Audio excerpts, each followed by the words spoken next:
Assalamualaikum warahmatullahi wabarakatuh. Perkenalkan, nama saya Figra Pradana Digantara, NIM 2019 10 11 03 11 383 dari kelas E Hukum Pidana 2. Di sini saya akan menjelaskan tentang tindak pidana kejahatan terhadap nyawa, yaitu aborsi. Tindak pidana pengguguran dan pembunuhan sebagai mana yang diatur dalam KUHP terdiri dari 4 macam, yaitu yang pertama adalah tindak pidana pengguguran atau pembunuhan kandungan yang dilakukan sendiri yang diatur dalam pasal 346 KUHP. Yang kedua, tindak pidana pengguguran atau pembunuhan kandungan yang dilakukan oleh orang lain dengan tanpa persetujuan wanita itu sendiri yang diatur dalam pasal 347 KUHP. Kemudian yang ketiga, tindak pidana pengguguran dan pembunuhan kandungan yang dilakukan oleh orang lain dengan persetujuan wanita yang mengandung, diatur dalam pasal 348 KUHP.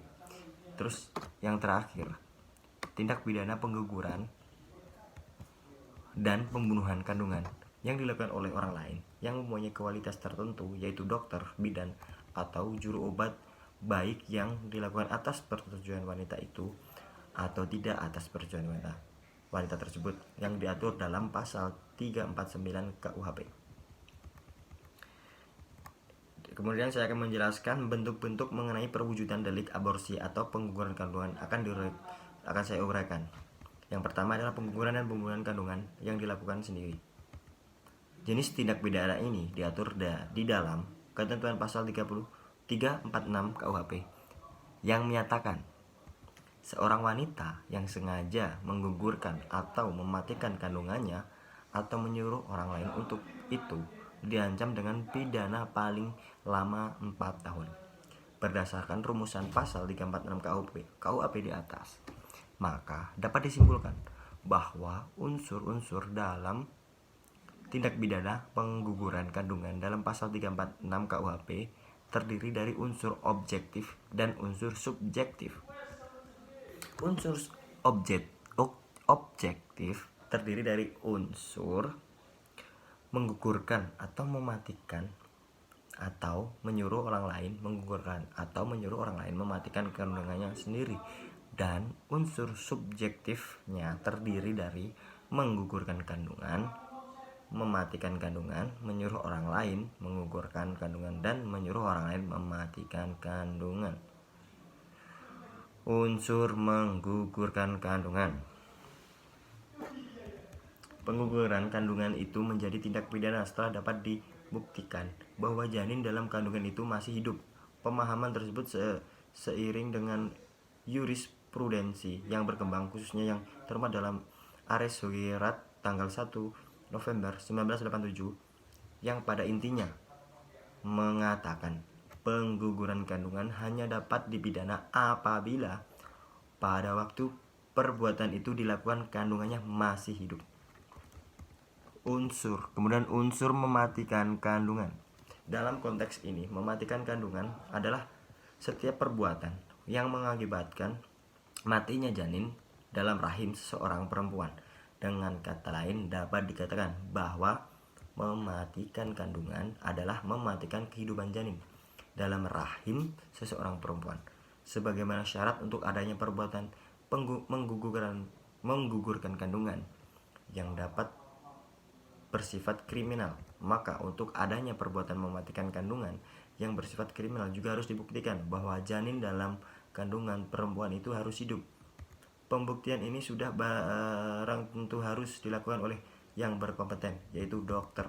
Berbeda dengan perbuatan menggugurkan kandungan seorang perempuan yang tidak mempersoalkan janin atau bayi setelah lahir, maka pada perbuatan mematikan kandungan justru janin itu harus mati setelah lahir. Sebab justru perbuatan mematikan kandungan seorang perempuan baru dianggap telah selesai apabila akibat berupa matinya janin itu telah terjadi. Tanpa adanya kematian janin setelah lahir, maka perbuatan mematikan kandungan dianggap belum terjadi. Kemudian unsur menyuruh orang lain untuk menggugurkan atau mematikan kandungan. Istilah menyuruh dalam konteks pasal 346 KUHP mempunyai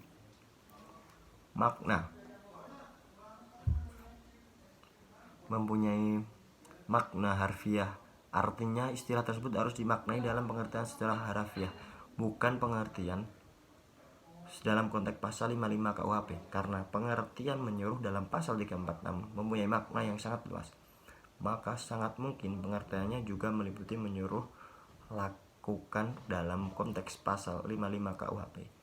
Dalam hal ini, oleh karena pengertian menyuruh lakukan dalam pasal 55 KUHP mempersyaratkan bahwa yang disuruh itu harus merupakan subjek tak bersalah atau manus ministra, maka pengertian menyuruh dalam pasal 346 KUHP dapat identik dengan menyuruh lakukan dalam konteks pasal 55 KUHP.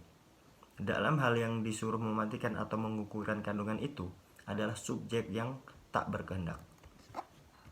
Makna menyuruh dalam konteks pasal 346 KUHP secara esensial berbeda dengan makna menyuruh lakukan dalam konteks pasal 55 KUHP. Sebab dalam konteks pasal 55 KUHP yang orang yang disuruh melakukan itu tidak dapat dipidana. Sementara dalam konteks pasal 346 KUHP, orang yang disuruh menggugurkan atau mematikan kandungan tetap dipidana. Dalam konteks pasal 346 KUHP itu, baik orang yang menyuruh maupun yang disuruh menggugurkan atau mematikan kandungan seorang perempuan sama-sama dapat dipidana. Dalam hal ini, orang yang menyuruh menggugurkan atau mematikan kandungan dipidana berdasarkan pasal 346 KUHP. Sementara bagi orang yang disuruh menggugurkan atau mematikan kandungan dipidana berdasarkan pasal 348 KUHP. Kemudian ada unsur dengan sengaja. Unsur dengan sengaja merupakan unsur kesalahan yang terdapat dalam tindak pidana yang diatur dalam pasal 346 KUHP. Menurut John Remeling, kesalahan adalah sebagai pencelaan yang ditujukan oleh masyarakat yang menerapkan standar etis yang berlaku pada waktu tertentu terhadap manusia yang melakukan perilaku menyimpang yang sebenarnya dapat dihindari.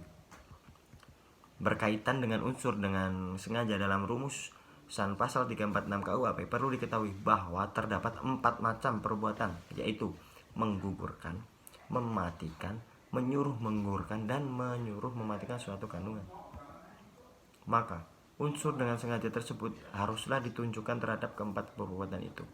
Meskipun keempat perbuatan yang dilarang dalam pasal 346 KUHP bersifat alternatif, namun terhadap perbuatan mana kesengajaan tersebut ditunjukkan haruslah jelas. Hal ini berkaitan dengan masalah pembuktian. Seorang perempuan yang sengaja menggugurkan kandungan barang tentu kesengajaannya itu hanya ditunjukkan terhadap lahirnya atau keluarnya janin dari rahimnya sebelum waktunya secara alami. Demikian juga kesengajaan yang ditunjukkan terhadap perbuatan-perbuatan yang lain dalam pasal 346 KUHP. Kemudian saya akan menjelaskan tentang pengguguran atau pembunuhan kandungan yang dilakukan oleh orang lain tanpa persetujuan orang yang mengandung. Jenis tindak pidana pengguguran atau pembunuhan kandungan yang dilakukan oleh orang lain tanpa persetujuan orang yang mengandung diatur di dalam ketentuan pasal 347 ayat 1 dan 2 KUHP yang menyatakan, barang siapa dengan sengaja menggugurkan atau mematikan kandungan seorang wanita tanpa persetujuannya diancam dengan pidana penjara paling lama 12 tahun. Jika perbuatan itu mengakibatkan matinya wanita tersebut, dikenakan pidana penjara paling lama 15 tahun. Berdasarkan rumusan pasal 347 KUHP tersimpul bahwa perbuatan menggugurkan atau mematikan kandungan tersebut dilakukan oleh orang lain, bukan oleh wanita yang mengandung sendiri. Berbeda dengan perbuatan menggugurkan atau mematikan kandungan dalam pasal 346 KUHP, di mana pelakunya dapat perempuan yang mengandung itu sendiri maupun orang lain. Dalam hal orang lain itu disuruh oleh perempuan yang mengandung, maka perbuatan menggugurkan atau mematikan kandungan dalam pasal 347 pelakunya adalah orang lain, bukan perempuan yang mengandung itu sendiri. Dalam konteks pasal 347 KUHP, orang lain yang menggugurkan atau mematikan kandungan seseorang perempuan itu justru tidak dengan persetujuan perempuan yang mengandung itu sendiri. Pada tindak pidana pengguguran dan pembunuhan kandungan dalam pasal 347 KUHP, perempuan yang mengandung itu justru tidak dapat dipidana dikarenakan perempuan yang sedang mengandung itu tidak dapat berperan sebagai pelaku. Oleh karena secara tegas pasal 347 KUHP mengatakan bahwa perbuatan menggugurkan atau mematikan kandungan tersebut dilakukan oleh orang lain, bukan oleh perempuan itu sendiri. Tidak dapat dipidananya perempuan yang mengandung tersebut disebabkan oleh karena perempuan itu justru tidak mempunyai kehendak untuk menggugurkan atau mematikan kandungan. Patut menjadi perhatian bahwa dengan istilah tanpa persetujuan dari wanita yang mengandung dalam konteks pasal 347 KUHP tersebut mengandung pengertian bahwa wanita tersebut tidak memberikan persetujuan atas pengguguran atau pembunuhan terhadap kandungannya. Dalam hal ini sangat mungkin wanita yang mengandung itu mengetahui dilakukannya perbuatan oleh orang lain tersebut terhadap kandungannya, tetapi ia tidak mengetahui kalau perbuatan orang lain tersebut terhadap kandungannya dan dapat berakibat gugurnya atau matinya kandungan. Dengan demikian, secara implisit terkandung makna bahwa tanpa persetujuan perempuan yang mengandung itu ditunjukkan terhadap akibat berupa gugurnya atau matinya kandungan perempuan yang bersangkutan. Istilah tanpa sepengetahuannya dalam konteks pasal 347 juga dapat berarti adanya persetujuan karena paksaan. Jadi tanpa persetujuan dalam konteks pasal 347 KUHP juga dapat terjadi dalam hal timbulnya persetujuan itu karena adanya paksaan, baik dengan kekerasan maupun ancaman kekerasan. Apabila dihubungkan dengan penganiayaan berat, ada persamaan dan perbedaan antara pengguguran dan pembunuhan kandungan menurut pasal 347 KUHP ini. Dengan penganiayaan berat yang menimbulkan luka berat, khususnya luka berupa gugur atau matinya kandungan seorang perempuan.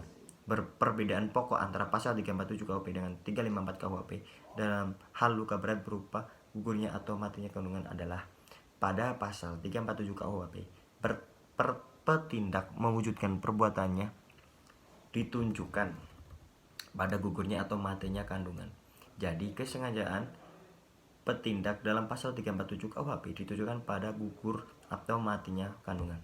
Sedangkan kesengajaan petindak dalam pasal 354 ditujukan pada melukai berat tubuh perempuan pemilik kandungan, bukan pada kandungannya.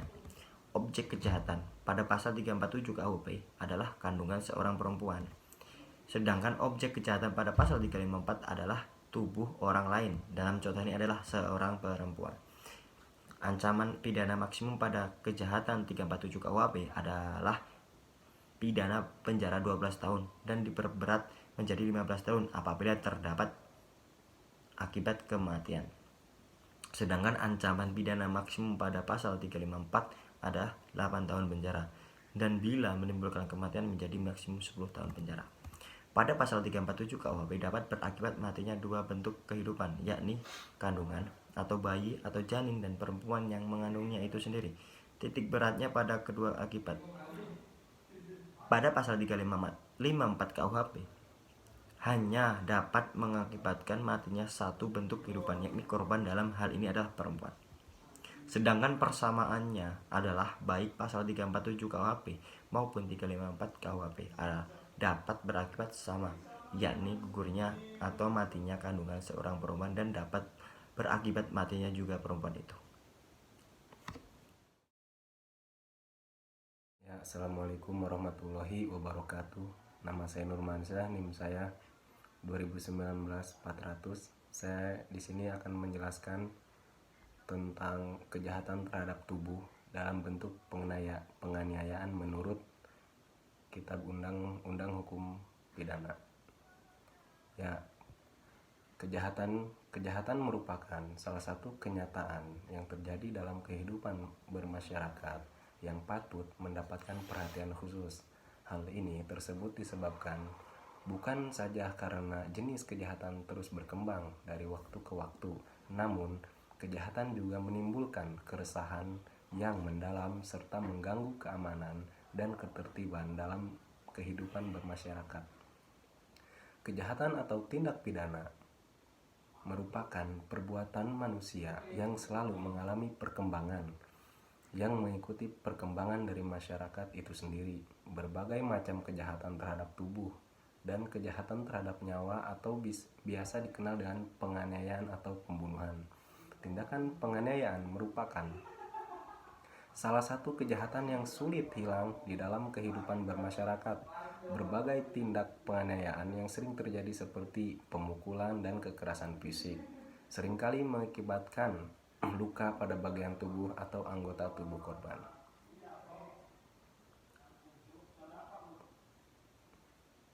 Lalu ada bentuk-bentuk kejahatan terhadap tubuh berdasarkan KUHP.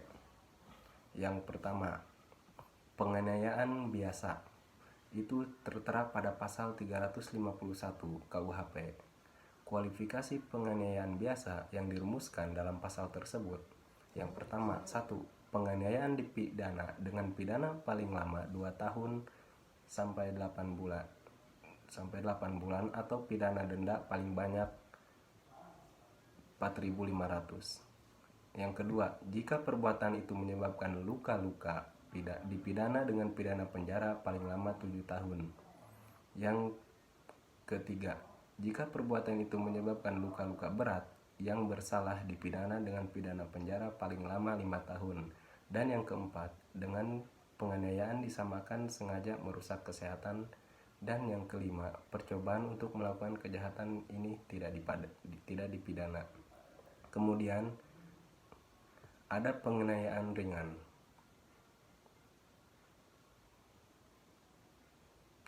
Penganiayaan ringan tertera pada pasal 351 KUHP.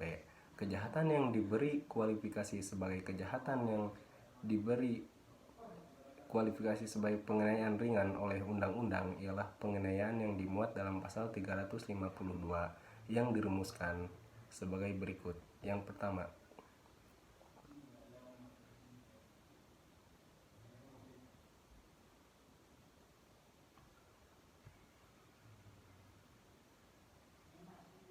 satu, kecuali yang tersebut dalam pasal 352 dan 356, maka penganiayaan yang tidak menimbulkan penyakit atau halangan untuk menjalankan pekerjaan jabatan atau pencarian dipidana sebagai penganiayaan ringan dengan pidana penjara paling lama 3 bulan atau pidana denda paling banyak 4.500. Pidana dapat ditambah sepertiga bagi orang yang melakukan kejahatan itu terhadap orang yang bekerja padanya atau menjadi bawahannya.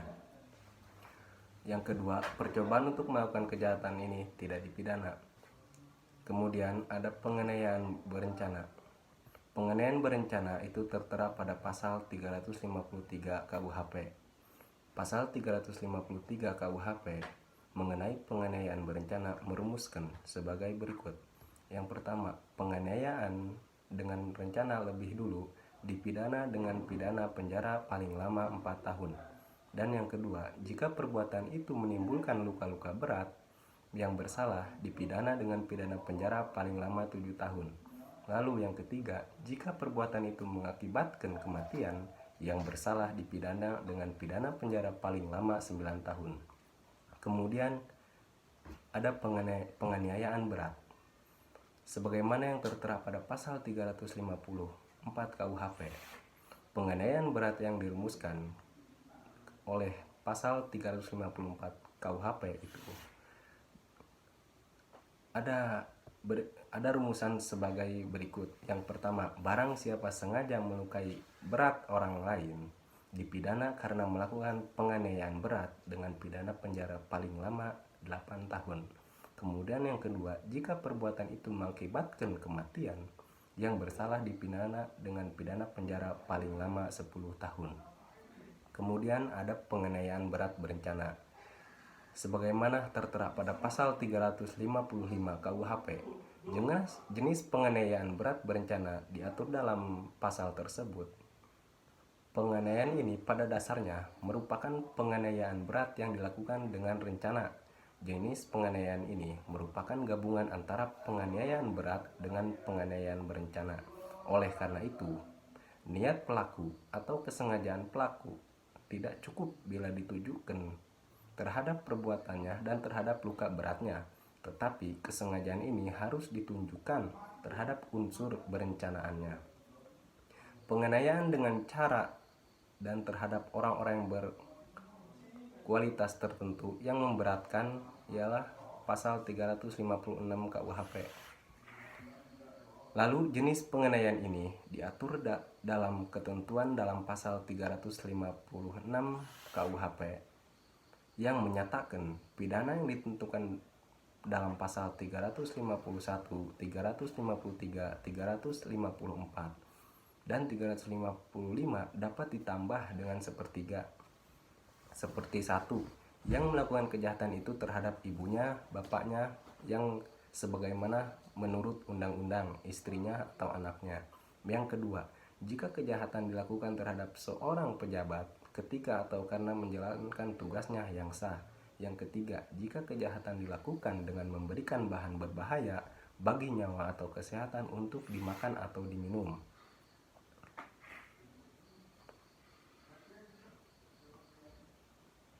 Ya, sekian penjelasan dari saya, kurang lebihnya mohon maaf. Wassalamualaikum warahmatullahi wabarakatuh.